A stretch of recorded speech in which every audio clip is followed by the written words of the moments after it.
നമസ്കാരം മലയാളി വാർത്തയിലെ പ്രിയപ്പെട്ട പ്രേക്ഷകരെ, സ്വന്തം വീട്ടിൽ നിന്ന് ലോക്കർ തകർത്ത് 50 ലക്ഷത്തോളം രൂപ ആഭരണങ്ങളൊക്കെ മോഷ്ടിച്ചിരിക്കുകയാണ് ഒരു യുവാവ്. സ്വന്തം വീട്ടിൽ നിന്ന് മോഷണമോ? ആരും ചോദിച്ചു പോകും, എന്താണ് സംഭവിച്ചത്, എവിടെയാണ് സംഭവിച്ചത്? വിശദമായി നോക്കാം.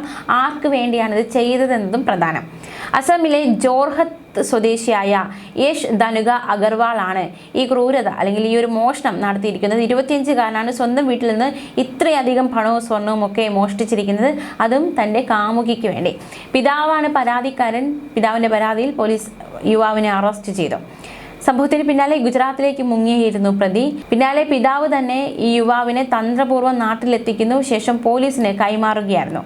കുടുംബ ബിസിനസ്സിൽ പങ്കാളിയായ പ്രതി കാമുകിക്ക് ഐഫോൺ ഉൾപ്പെടെയുള്ള സമ്മാനങ്ങൾ വാങ്ങുക എന്ന ലക്ഷ്യത്തോടെയാണ് ആഭരണങ്ങളും പണവും കവർന്നത്. മാത്രമല്ല, കാമുകിക്കൊപ്പം ആഡംബര ജീവിതം നയിക്കുക എന്ന ലക്ഷ്യത്തോടു കൂടി മോഷണം നടത്തുകയായിരുന്നുവെന്നാണ് പോലീസ് അന്വേഷണത്തിൽ കണ്ടെത്തിയത്.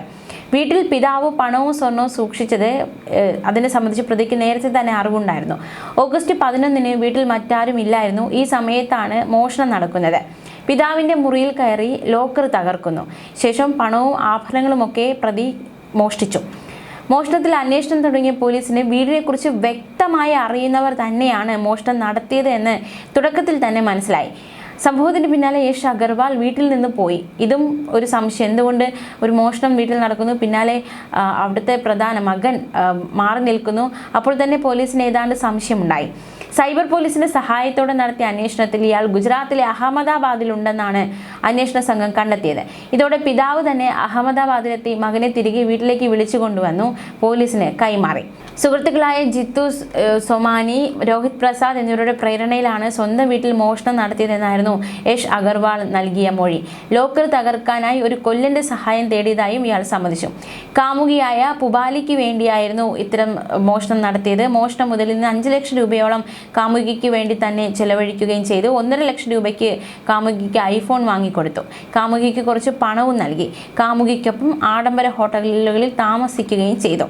യശ് അഗർവാളിന്റെ മൊഴിയുടെ അടിസ്ഥാനത്തിൽ സുഹൃത്തുക്കളായ ജിതേന്ദ്ര സോമാനി, രോഹിത് പ്രസാദ് എന്നിവരെയും പോലീസ് കേസിൽ പ്രതി ചേർത്തിരിക്കുകയാണ്. മോഷ്ടിച്ച സ്വർണം വിൽക്കാനടക്കം ഈ സുഹൃത്തുക്കൾ സഹായം ചെയ്തു എന്നാണ് പോലീസ് കണ്ടെത്തൽ. പക്ഷേ കാമുകിയെ ഇതുവരെ കേസിൽ പ്രതി ചേർത്തിട്ടില്ല.